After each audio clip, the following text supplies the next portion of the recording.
ఇక డాక్టర్ శ్రీనివాస్ ఆత్మహత్య కేసులో సంచలన విషయాలు వెలుగు చూస్తున్నాయి. భార్య, తల్లి సహా ఇద్దరు పిల్లల్ని హత్య చేసి తాను ఆత్మహత్య చేసుకున్నట్లు దర్యాప్తులో తేలింది.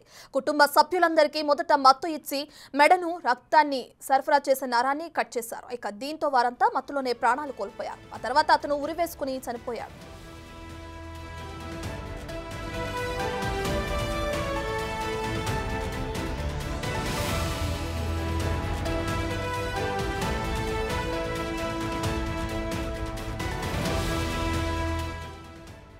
ఎనిమిది నెలల క్రితం విజయవాడలో శ్రీనివాస్ శ్రీజ హాస్పిటల్ ని ప్రారంభించాడు. అయితే హాస్పిటల్ నిర్మాణానికి సొంత ఆస్తులు అమ్మటంతో పాటు బ్యాంకుల నుంచి భారీ ఎత్తున లోన్లు తీసుకున్నారు. అయితే ఊహించిన స్థాయిలో పేషెంట్లు రాకపోవడంతో ఆందోళనకు గురైన డాక్టర్ శ్రీనివాస్ హాస్పిటల్ ను ఇతరులకు అమ్మేశారు. ఇక అప్పటి నుంచి డిప్రెషన్లోనే శ్రీనివాస్ కుటుంబాన్ని చంపి తాను చనిపోయాడు.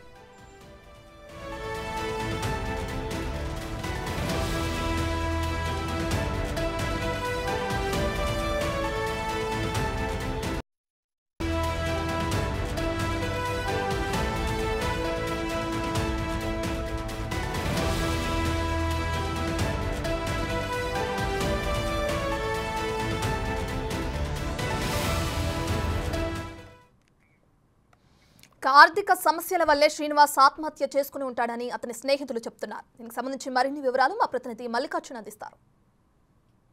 గున్నల కాలనీలో డాక్టర్ కుటుంబం సూసైడ్ కూడా కలకలం సృష్టిస్తూ ఉంది. ఆ కుటుంబానికి సంబంధించిన మిత్రుడు ఉన్నాడు, ఆయనతో మాట్లాడు. సార్, ఎంతకాలం నుంచి మీకు శ్రీనివాస్తో పరిచయం ఉంది సార్? ఈ కుటుంబంతో పరిచయం ఉంది? శ్రీనివాస్ నాకు మెడిసిన్లో జాయిన్ అయినప్పటి నుంచి క్లాస్మేట్ అండి, వెరీ క్లోజ్ ఫ్రెండ్. ఒక రూమ్లో ఉండేవాళ్ళం హాస్టల్లో 96లో. 2002 వరకు కలిసే ఉన్నాము. తర్వాత నేను పీజీ చేయడానికి ఇంకో కాలేజ్ కాకినాడ వెళ్ళాను, తను వైజాగ్ వెళ్ళాడు. వైజాగ్ వెళ్ళిన తర్వాత అక్కడ కూడా 3 ఇయర్స్ ఉన్న తర్వాత విజయవాడ వచ్చాడు. విజయవాడలో హాస్పిటల్లో జాబ్ చేసేవాడు. ఒక 10 ఇయర్స్ జాబ్ చేశాడు. జాబ్ చేసినంత వరకు బాగానే ఉన్నాడు. 2 ఇయర్స్ బ్యాక్ మట్టికి హాస్పిటల్ పెట్టాడు. అది పెద్దగా రన్ అవ్వలేదు. వన్ ఇయర్ అయిపోయింది, అది రన్ అవ్వలేదు. దాంతో కాస్త డిప్రెషన్లో ఉన్నట్టుగా అనిపిస్తుంది. మా క్లాస్ ఫ్రెండ్స్ అందరం వాట్సాప్ గ్రూపుల్లో రీయూనియన్స్ అలా చేసుకుంటూ ఉంటాం. వాటికి దేనికి వచ్చేవాడు కాదు.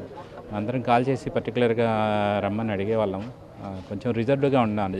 ఈ ఫ్యూ ఇయర్స్ నుంచి చాలా రిజర్వ్డ్గా మెయింటైన్ చేస్తున్నాడు. అంటే ఎలా ఉండేవాడు సార్ మీతో? 20 సంవత్సరాల నుంచి బంధుబంధం ఉంది. ఎలా ఉండేవాడు మీతో కానీ, కుటుంబంతో కానీ ఎలా ఉండేవాడు శ్రీనివాస్? చాలా మంచివాడండి. అసలు ఎలాంటి ఎవరితో కూడా గొడవలు అంటూ ఏమి ఉండవు. ఫైటింగ్స్ అని గొడవలు కానీ ఎలాంటివి ఏమి ఉండేది కాదు. లేదు సార్, హాస్పిటల్ ఏమైనా క్లోజ్ చేశారా? ఎలా ఉంది సార్ హాస్పిటల్ అండి? హాస్పిటల్ ఒక 1 ఇయర్ అయిందండి స్టార్ట్ చేసి. ఒక 2 మంత్స్ బ్యాక్ మట్టుకి రన్ అవ్వట్లేదని చెప్పేసి కొంత షేర్స్ వేరే మా ఫ్రెండ్సే వాళ్ళు కూడా చెప్పారు, శ్రీనివాస్ ఇబ్బంది పడుతున్నాడు, కొంచెం మేము తనకి హెల్ప్ చేస్తామని చెప్పేసి మాట్లాడి సెటిల్ చేసుకున్నారు. అంటే తను మెయింటైన్ చేయడానికి నెలకి 10 లక్షలు 20 లక్షలు అవుతుంటే అది తనకి ఇబ్బంది అయిపోతుంది. రావాల్సిన ఇన్కమ్ కంటే తిరిగి పెట్టాల్సి వస్తుందని చెప్పేసి కొంత పార్ట్నర్షిప్ వేరే ఫ్రెండ్స్కి ఇస్తే వాళ్ళు బేర్ చేస్తున్నారు. అది ఆత్మహత్య చేసుకునే సాహసం చేయగలుగుతాడంట సార్? మీకున్న 25 సంవత్సరాల పని మేము ఎప్పుడు ఎక్స్పెక్ట్ చేయలేదండి ఇలా చేస్తాడని. ఓకే, మేము ఎప్పుడు కూడా ఊహించలేదు ఆత్మహత్య చేసుకుంటారని. ఏదైతే 2 సంవత్సరాల క్రితం హాస్పిటల్లో స్టార్ట్ చేశాం, దాంట్లో వచ్చిన ఆర్థిక ఇబ్బందులతోనే ఆత్మహత్య చేసుకుంటాడని మేము భావిస్తూ ఉన్నాం కూడా వాళ్ళ ఫ్రెండ్స్ చెప్తున్న పరిస్థితి కనిపిస్తూ ఉంది. కెమెరామ్యాన్ అర్బాజ్తో Mallikarjuna, big TV, Vijayawada. For more videos like this, subscribe Big TV channel.